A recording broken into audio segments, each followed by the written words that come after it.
Your jar is going to break, no question. Just make sure it's worth it. Everybody has a jar, and they always break. Let it break where it counts most. One of Mark's best gospel stories takes place in Bethany. It's in Simon's house. Jesus has healed Simon.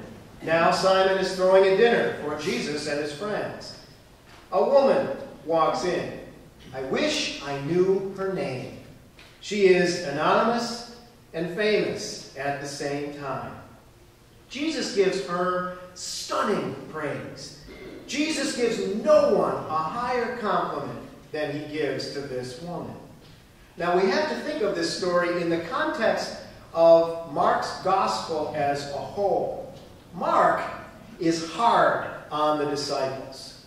Peter, John, James, and the rest, especially Judas, come off poorly in Mark's gospel. They never seem to get it.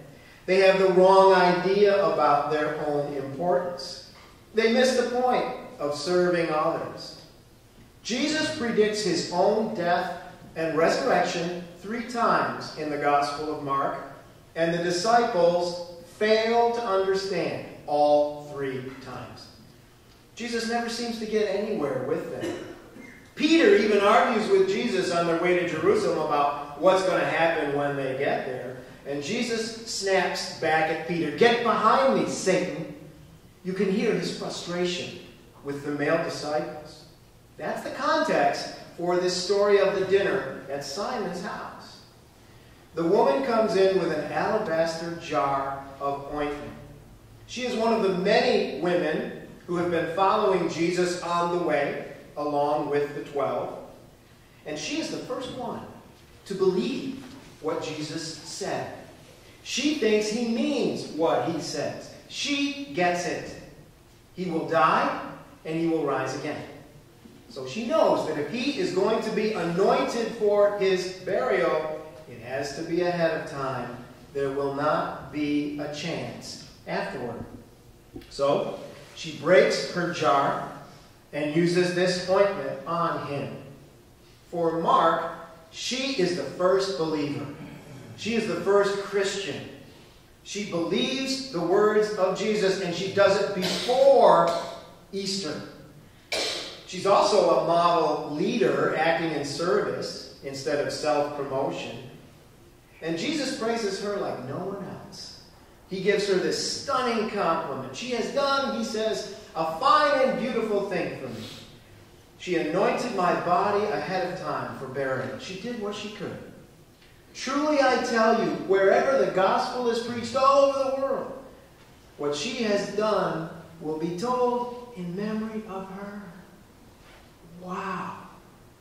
An amazing tribute from Jesus. In memory of her, he says.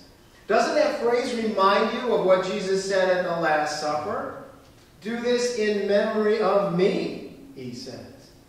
What she has done will be told in memory of her, he says. Mark wants us to see this woman. Mark wants us to honor this woman. Mark wants us to be like this woman. She has a jar.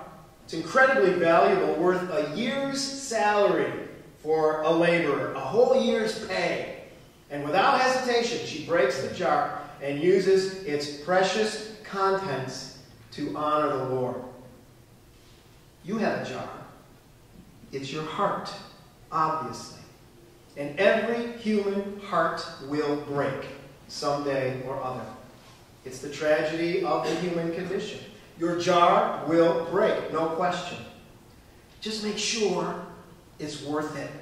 Make sure you give your broken jar to the right place. Make sure that when your heart breaks, and it will, that it's for the right reasons. My wife once said something to me I've always remembered. Her words agree with this woman of the alabaster jar. My wife said, "You can't put a price tag on compassion." She's right. Love leads to lavish generosity.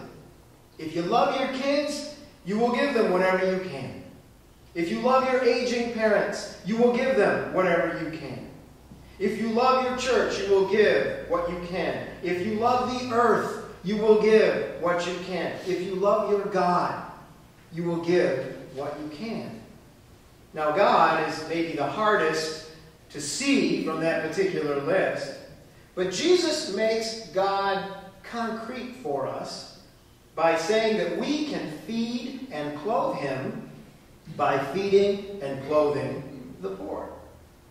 Mother Teresa referred to the desperately poor people as Jesus in his distressing disguise. Like Mark's unnamed woman, you have a jar. It's your heart, of course. Someday, every human heart will break. They always do. Sickness, sorrow, death will come to all of us eventually. It is the tragedy of the human condition. Your heart is your jar. It will break, no question. But your privilege is to give that broken jar where you choose. Give your jar wisely and with good heart. Love leads to lavish generosity.